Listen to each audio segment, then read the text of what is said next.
ጽዱ ምቹና ውብ ከሚባሉ ከተሞቻችን መካከል ባህር ዳር አንዷ ነች። ይቺ ከተማ በውበቷና በአረንጓዴ የተሞላው መናፈሻዋ የጎብኚዎቿን ቀልብ በመሳብ ትልቅ ድርሻ አላቸው። የጣና ሐይቅን መሰረት አድርጋ የተቆረቆረችው የባህር ዳር ከተማ በከተማዋ ዋና ጎዳናዎች ዳር የተተከሉት የዘንባባ ዛፎች የከተማዋ ልዩ ምልክቶች ሆነው ዛሬም አድምቀዋታል። የዘንባባ ዛፎቹ አተካከል ርቀታቸው ዝንፍ ሳይል በኩል መጠንና እድገት ላይ የሚገኙት የባህር ዳር ዘንባባዎችን ታሪክ ለማወቅ ባህር ዳር ላይ ከትመናል።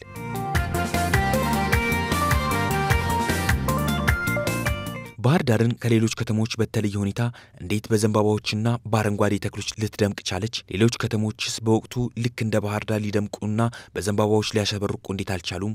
ዘንባባዎቹና ሌሎች እድሜ ጠገብ ዛፎች ምን ያህል ጊዜ ናቸው? ከየት መጡ? በምን ያህል ሰራተኞች ለምተው እዚህ ደረሱና ሌሎች መሰል ጥያቄዎችን ለማወቅ የጉዳዩ ባለቤቶችን ማፈላለግ ጀምረናል።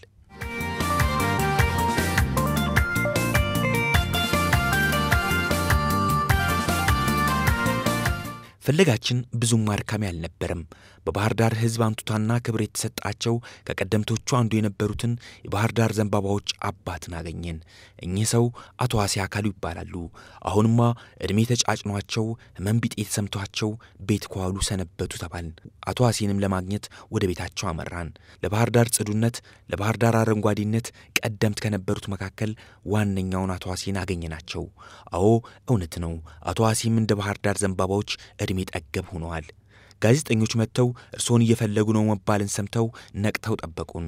የቆረቆሯትንና አልምተው እዚያ ያደረሷትን ከተማ ባህር ዳርን በህመምና በርጅና ምክንያት ካዩዋት ሰነባብተው ነበርና ቢፈቅዱልኝ ጊዜ ወደ ከተማው ቀደምት ዘንባባዎች መነሻና መገኛ ተያይዘን ወጣን።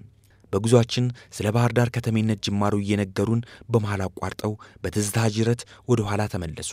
አሁን የመጀመሪያዎቹ የባህር ዳር ዘንባባዎች ችግኞች የተተከሉበት ዛሬ ላይ በእድሜ ጠግበው ጥላ የሆኑበት ቦታ ላይ ደርሰናል።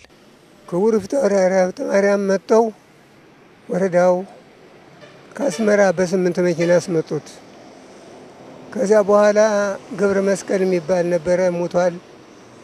እሱ ተረክቦ ለኔ ያስረከበኝ።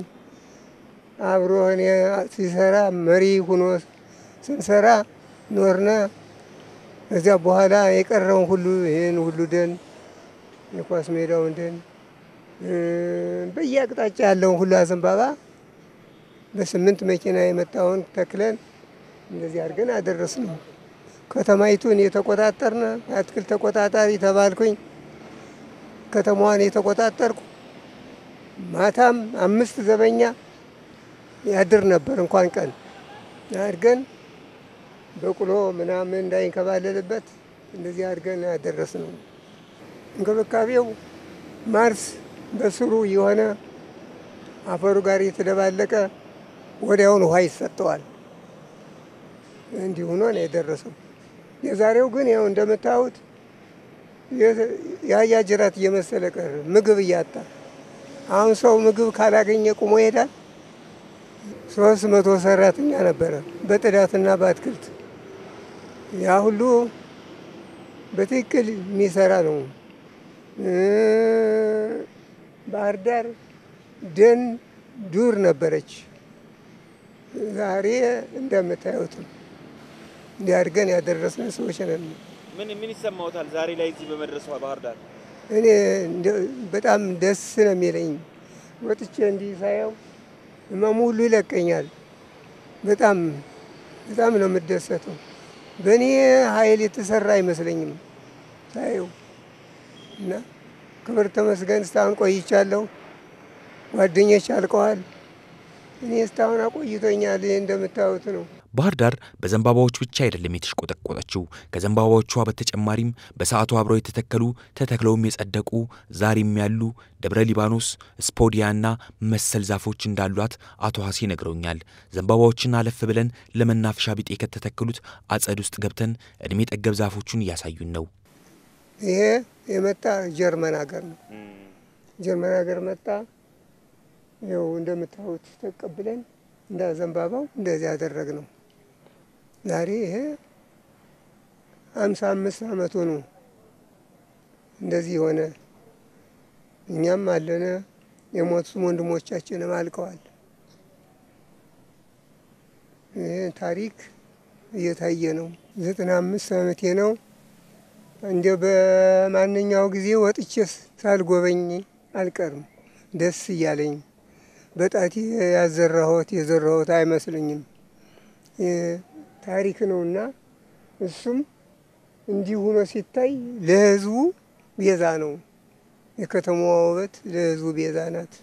ባህር ዳር ተብላ ተሰይማ እንግሊዝ ኃይለ ሥላሴን ሸፍኗቸው ሲኖር ጣሊያን አባሮ እንግሊዝ ሀገር ገብተው ቀጥታ እንግሊዝ ይዞ መጡ። እሳቸውንም እንትናቸው አስቀምጦ ቤተ መቅደሳቸው ባህር ዳር ብሎ ሰይሟት ሄደ እንግሊዝ ነው። ጣና መሃል ላይ ሰፍሮ የሚገኙትን ደሴቶች በርቀት እያየን ጣና ዳር ላይ ቁጭ ብለን ጨዋታችንን ቀጥለናል። ገዳመ ዘጌን አሻግረው እያዩና በጣታቸው እየጠቆሙኝ በዚህው በገዳመ ዘጌ እንደተወለዱና እንዴት ባህር ዳር እንደገቡ ማጫወቱኝ። አቶ አሴ ዛሬም እድሜ ጠገብ ታሪካቸውንና ሙያቸውን ለተተኪው ትውልድ እንደሚያስተላልፉም ገልጸውልኛል። ልጆቻችን ሁሉ ምን ነግራቸው እንደዚህ ዓላማ እየሰሩ ለሀገራቸው እንዲታዩ ነው ምን መከራቸው። እኛ እናስተምራቸው። እንደዚህ ያረግነ እንደዚህ የሰራነ ነው ከተማዋን ሰው ያረግናት። እናንተም ትውልዳችሁ እንዳትረሱ እያልን ያስተማርናቸው ነው ልጆቻችንን። አሁን የኔ 9ኛ 10ኛ የሆኑ ልጆች አልቀድም ወጥ የነበሩ አላያችሁ እነሱ ልጆቼ ናቸው። እርጅናውን ተከትሎ የመጣው ህመም ትንሽ አድክሟቸዋል እንጂ የባህር ዳር ዘንባባዎችን ታሪክስ ሳያዛንፉ ነገሩኝ። በጨዋታችን መሃል የባህር ዳር ዘንባባዎች በ300 ሰራተኞች ነበር በጊዜ የሚለማው። ዛሬ ላይ ግን የቀረነው በጣት አንቆጠርም አሉኝ። የዘንባባው ስራ ከተጀመረ ከ5 ዓመት በኋላ በ1954 ዓ.ም ወደ ስራው የተቀላቀሉትን አቶ አበጄ አስፋውን እድል ቀንቶን አግኝተናል። አቶ አበጄማ ታሪካዊ የሆነ የአትክልት መከርከሚያ መቀሳቸውን ይዘው ከተፋሉ። ከበድ ያለ ስራ ይሰሩም እንጂ ቀለል ያለውን ስራ ለመስራት እጅ እንዳልሰጡም ነገሩኝ። ደብረታቦር ደቡብ ጎንደር አሙስ ወንዝ ትውልድ ቦታዬ ማለት ነው። በስንት ዓመተ ምህረት ተቀጠሩ ወደዚህ ወደ ባህር ዳር መዘጋጃ ቤት? መዘጋጃት በ54 ዓመተ ምህረት ቅዳሜ ቀን ገብቼ እሁድን እየሰኞ መዘጋጃ ቤት ነው የተቀጠርኩት። መልካም። እንደው ባህር ዳር ስትነሳ ውበቷ፣ ጽዳቷ፣ ዘንባባዎቿ አስጊተዋታል። እንዴት ነበር እንደው ያ ዘመን ጅማሩ? የዛን ጊዜ መንገዱም ያልነበረም የተለያየ መንገድ ነበር።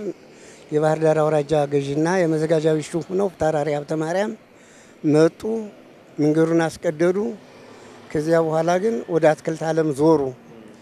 ሲዞሩ አስመራ ሄደው በ5 ብር ሂሳብ ነው ይሄን አትክልት ዘውት የመጡ ዘንባባውን ማለት ነው። ስወተዳውን በ250 ዘንባባን በ5 ብር ይዘው መጡ።